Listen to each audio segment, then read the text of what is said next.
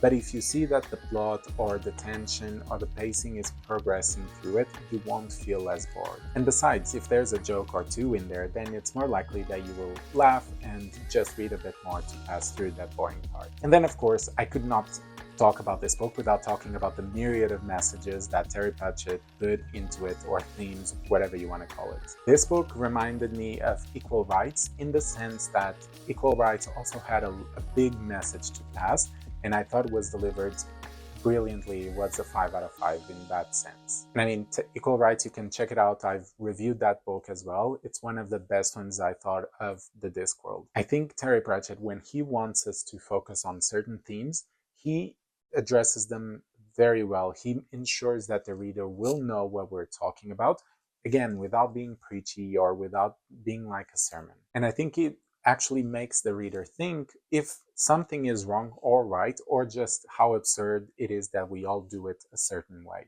but without saying, no, you are definitely wrong. It's just the character doing something and another one commenting on it. So things slightly less conspicuous, let's say. And I thought, like, all the themes, be it corruption, religion, consumerism, modernism, capitalism, all of those were a lot of food for thought, which I enjoy, especially if you're reading a book that is at the same time funny. So for this category, it's going to be a 5 out of 5. Last but not least, we have enjoyment. I was super excited to read this book when I started it, and when I started it, it seemed exactly something that I was up my alley with, the flashbacks and the trial and everything else. And then we had that change of gears in plots, going from one plot line to the other. My enjoyment dampened a bit, but as we progressed, it slowly gained traction again, and I started enjoying it a bit more. And of course, towards the end, I was just devouring, trying to read every single page and finding excuses to read even more. For this category, I'm giving it a 4, but it's a high 4 out of 5. I think it just misses the 5 due to those little bumps across the road where my enjoyment decreased a tiny bit. But saying this, when I finished this book, I immediately wanted to read another Terry Pratchett book, and I really need to control myself, because otherwise I would just read Terry Pratchett books, because there are like 40 of them, but I have to read other things. But with that, we finish our review. Just as a refresher, we have 4 for plot, 5 for characters, world building, writing style, and then a 4+ for enjoyment, which gives us a final score of 4.6 out of 5. I think this is a very good score for Terry Pratchett. It really matches with the scores that I gave in the other books, and I think it's an excellent score compared with the Goodreads score. I still don't understand why Terry Pratchett always has low scores on his Discworld books, because, I mean, I can understand maybe a lot of people go into it and they find that absurdism a bit stupid, and so they give a low score. But I do think that his works are really, really good. So if you enjoy absurdism or comedy in writing, go ahead, read this book. I think so far, out of the 10 that I've read, this one is probably one of the best ones in terms of messaging. If you want something lighter, something more fun, there are other books for that as well. I think at this point I should probably make a Terry Pratchett video talking about all the books that I've read so far and why some of them are better than others in some aspects and their scores. Maybe I'll do that soon. Tell me what you think. Comment down below. Do you want to see a video like that? What is your favorite Terry Pratchett book? Comment, and I shall try and get to it.